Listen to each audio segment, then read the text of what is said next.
je suis pneumologue spécialisée en cancérologie à l'hôpital Cochin, où on a ouvert depuis 1 an et demi une unité de cancérologie thoracique à cheval entre la pneumologie et l'oncologie médicale. Et ça marche très, très bien.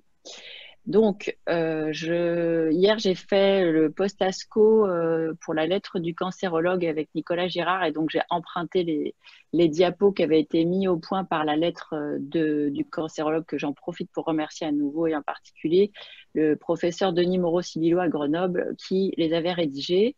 J'ai fait une sélection pour qu'on puisse vraiment voir les points importants en 15 minutes, et ce qui laissera un petit peu de temps aux questions après.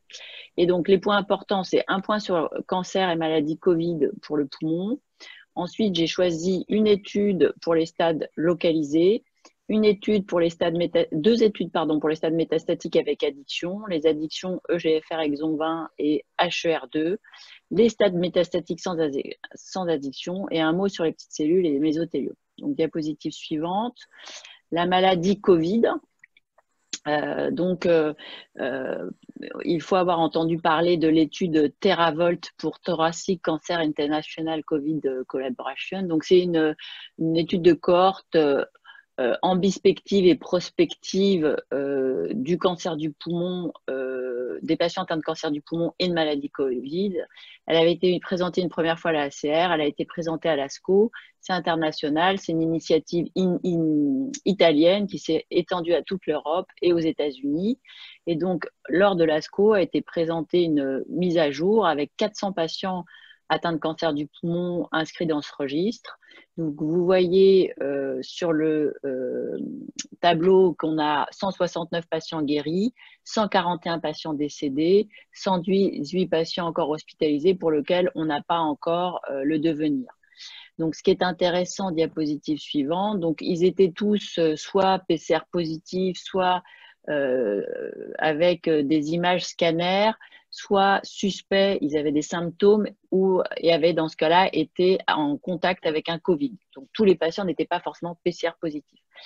Ce qu'il faut retenir de ces premières données, c'est la mortalité importante. 35% de patients sont décédés, ce qui est plus élevé que pour d'autres registres où il y a moins de cancer du poumon, des registres de pathologie hématologique ou de pathologie de cancer du sein. Et c'est vrai que là, dans ce registre cancer du poumon, on a une mortalité plus élevée. La mortalité est due à la maladie Covid dans 80% des cas. 10% des cas décèdent de leur cancer et le reste, on ne sait pas très bien. Diapositive suivante. Et donc, sur cette diapositive, vous avez l'analyse multivariée des facteurs de mortalité. C'est les facteurs mortalité qu'on retrouve dans la maladie Covid en général, un âge plus élevé, et puis un performance status altéré, donc les PS2 mourraient plus que les PS0 ou 1, etc. Et avoir une maladie active en cours de traitement par chimiothérapie. Les comorbidités, HTA, anticoagulants, des médications par stéroïdes, etc., ça sortait en univarié. Mais en multivarié, il n'y a que ces 3 paramètres qui sortent pour le moment. L'âge, l'altération de l'état général et une maladie active. Donc ça, c'est la première étude, cancer Covid, voilà. Première mise au point, 400 patients, ça va évoluer, on continue de rentrer les données, on aura certainement plus de données peut-être à l'ESMO. Diapo suivante, vous me dites si vous voulez qu'on garde les questions pour la fin ou si vous voulez m'interrompre, moi ça ne me gêne pas. On arrive dans l'étude que j'ai sélectionnée pour les stades localisés. Donc les cancers bronchiques non à petites cellules, stades localisés. Quand on peut, on les opère. Il y a le plus souvent maintenant, sauf dans les stades 1, de la chimiothérapie en général qui est adjuvante. Pour les patients N2, on se pose encore la question de la radiothérapie adjuvante. On aura des réponses rapidement maintenant. Et donc, on n'avait pas encore d'études de phase 3 s'intéressant à un TKI en adjuvant chez les mutés EGFR versus placebo. Donc, cette étude, c'est une étude internationale, c'est l'étude ADORA, étude de phase 3, qui randomise des patients de stade localisé 1, 1B, 2, 3A. Ils sont tous mutés EGFR avec une mutation de l'exon 21 ou une délétion de l'exon 19, et ils sont randomisés entre un TKI de troisième génération, le Tagrisso, l'osimertinib, versus un placebo. S'il y avait une indication à faire une chimiothérapie adjuvante, du fait du stade, les patients l'avaient eu avant. Ce n'est pas une randomisation contre chimiothérapie adjuvante. Le Tagrisso, pour rappel, est un TKI de troisième génération qui a l'AMM chez les mutés EGFR métastatiques, maintenant dès la première ligne, même si en France, on n'a pas encore le remboursement pour la première ligne. Et donc, cette étude, le premier objectif était la survie sans récidive. Et les patients devaient suivre soit 3 ans de Tagrisso, 3 ans de placebo. Quand on a eu les résultats de l'étude florale, la levée d'aveugle, l'aveugle a été levé. Diapositive suivante. Donc, on voit les patients qui sont, donc c'est une grosse étude, 600, presque 700 patients. Donc, vous voyez que c'est des gens plutôt jeunes, 64 ans, plutôt non-fumeurs. Ils sont mutés EGFR, plutôt asiatiques dans 60% des cas. Sur les stades 1B, 2 et 3, c'est un tiers, un tiers, un tiers, donc plutôt des adénocarcinomes. Et on retrouve soit la DEL19, soit la mutation L858R de lésion 21. Et on a la proportion de patients qui a reçu de la chimiothérapie adjuvante. Et vous voyez que c'est bien balancé. Diapositive suivante. Et donc ça, c'est des résultats assez spectaculaires de survie sans maladie ou de survie sans récidive. Vous voyez la différence entre le bras osimertinib en bleu versus le bras placebo, avec un hasard ratio à 0,17. Donc, on a une diminution du risque de récidive de 83%, c'est énorme. Voilà, donc ça c'est le premier point. Donc spectaculaire. Est-ce que ça va se traduire en une amélioration de la survie globale? Vous avez ici la maturité des données. Ça va être extrêmement difficile de démontrer un bénéfice de survie globale. Est-ce que ce très gros bénéfice en survie sans récidive va se traduire par un bénéfice de survie globale? Ça va être les événements sont très longs, il va falloir attendre. 2, à la récidive, les patients vont être traités par TKI de l'EGFR, ils vont être rattrapés. Donc, est-ce que donner le Tagrisso pendant 3 ans décale la récidive, et là, on n'a pas encore un suivi suffisant pour essayer de se prononcer, ou est-ce qu'on guérit un certain nombre de malades? La chimiothérapie adjuvante a eu son AMM parce qu'elle a montré un bénéfice de survie globale de 5% en méta-analyse à partir de toutes les études de phase 3 randomisées, mais c'était un bénéfice de survie globale. Donc, je pense qu'il va y avoir énormément de polémiques sur cette étude. Il y en a qui sont très enthousiastes, c'est énorme, il faut donner le Tagrisso en post-op à tout le monde. Et puis, il y en a d'autres qui disent, ben non, on décale peut-être simplement la récidive. La maladie EGFR, c'est une maladie métastatique. Si on donne 3 ans de Tagrisso à quelqu'un, à la récidive, qu'est-ce qu'on va avoir comme anomalie moléculaire? Est-ce qu'on va avoir des transformations à petites cellules? Donc aujourd'hui, c'est un peu tôt quand même pour se prononcer, mais voilà, des résultats spectaculaires. Diapositive suivante. Donc la diapositive suivante, elle montrait que les événements indésirables, c'était les événements indésirables de classe de GFR, donc plutôt de la diarrhée, plutôt des paronychies, plutôt de la sécheresse cutanée, mais des toxicités tout à fait gérables. Et on voit sur cette diapositive que les gens avaient gardé l'osimertinib en moyenne 22 mois, donc plutôt 2 ans, et donc n'ont pas suivi les 3 ans de traitement qui était au départ le protocole. Diapositive suivante. Alors, ensuite, on passe au stade métastatique, on reste dans l'addiction oncogénique. Donc, les mutations activatrices de l'EGFR, pour lesquelles on a des cibles thérapeutiques très efficaces, c'est les DEL19 et les mutations de l'exon 21. On a un problème avec l'exon 20, avec les insertions de l'exon 20. Ce sont des patients, le plus souvent des patients, des adénocas, qui peuvent être aussi plus souvent asiatiques, qui ne fument pas. Donc, on se dit, ah là là, j'attends ma biomol, je vais avoir une mutation activatrice de l'EGFR et c'est bon, je vais proposer un super traitement à ma patiente. Et puis, dans un certain nombre de cas, c'est une insertion de l'exon 20. Et jusqu'à maintenant, on n'a pas de traitement efficace. Il y avait des essais avec des thérapies ciblées en cours de développement, mais enfin, qui sont toujours en cours de développement, comme le TAC 188, comme le Poziotinib, mais qui ont des toxicités digestives importantes parce que la mutation de l'exon 20 entraîne une conformation proche de l'EGFR sauvage. Donc, si on veut cibler l'exon 20, eh ben, on a de la tox parce qu'on ressemble à l'EGFR sauvage. Et donc là, c'est une étude de phase 1 où il y a plein de cohortes. Je vais passer rapidement sur les autres cohortes, mais vous voyez la cohorte D est une cohorte de 50 patients avec une insertion de l'exon 20 qui ont été traités par un anticorps bispécifique qui cible à la fois MET et EGFR et qui avait démontré une efficacité, un signal dans cette population. Diapositive suivante. Et donc, franchement, ça a l'air très efficace avec peut-être que les taux de réponse ne sont pas tels qu'on les voit dans l'addiction oncogénique. Voilà, on a une réponse de 40%, un contrôle de 60-70%, ce n'est pas du 80-90%, mais les durées de réponse sont importantes. La durée de réponse est de l'ordre de 10 mois. La survie sans progression, elle est de l'ordre de 8 mois. Et ça, c'est quand même des très bons atouts pour cet anticorps bispécifique et probablement on va avoir accès à des phases 2 et des phases, peut-être pas de phase 3 parce que ce sont des anomalies rares, mais des phases 2 avec plus grand nombre de patients et j'espère pouvoir en faire profiter nos patients. Diapositive suivante. Une autre situation d'addiction oncogénique difficile à traiter. Dans le cancer bronchique, les mutations, ce sont aussi des insertions de l'exon 20 de HER2, cette fois-ci plus EGFR.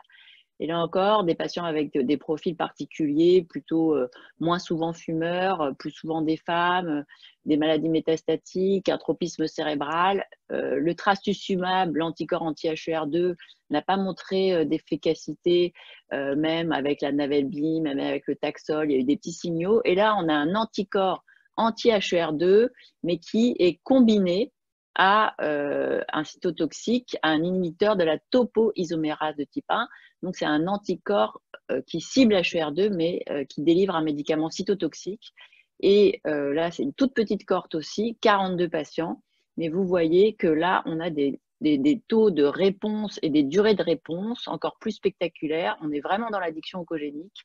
Réponse 61% sur le tableau, maladie contrôlée dans 90% des cas, durée de la réponse non atteinte, survie sans progression 14 mois.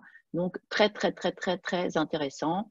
Une toxicité qui est plutôt de l'ordre de la toxicité hématologique comme avec un cytotoxique, mais là encore, un signal très prometteur. Diapositive suivante.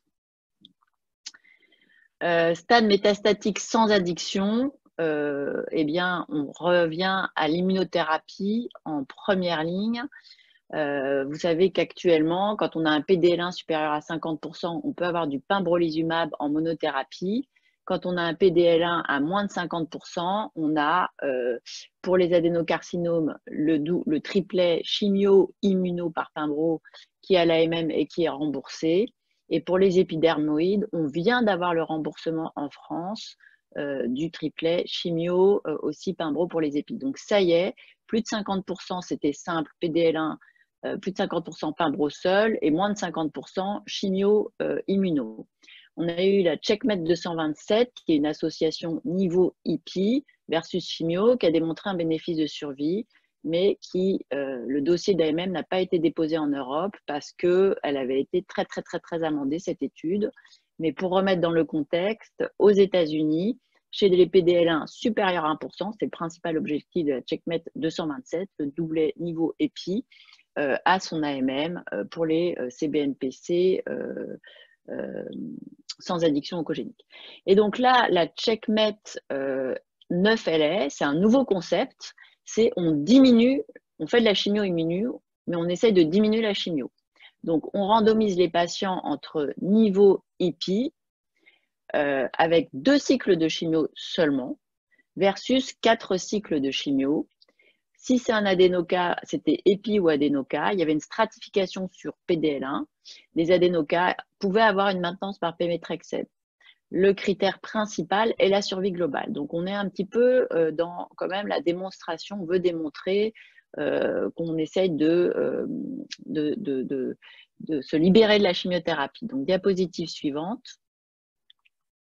Donc, les bras sont bien balancés. Grosse étude de phase 3, 360 patients dans chaque bras, du PDL1 supérieur à 50% dans presque un tiers des cas, rien d'incohérent, le plus souvent des fumeurs, le plus souvent des non-épidermoïdes. Diapositive suivante.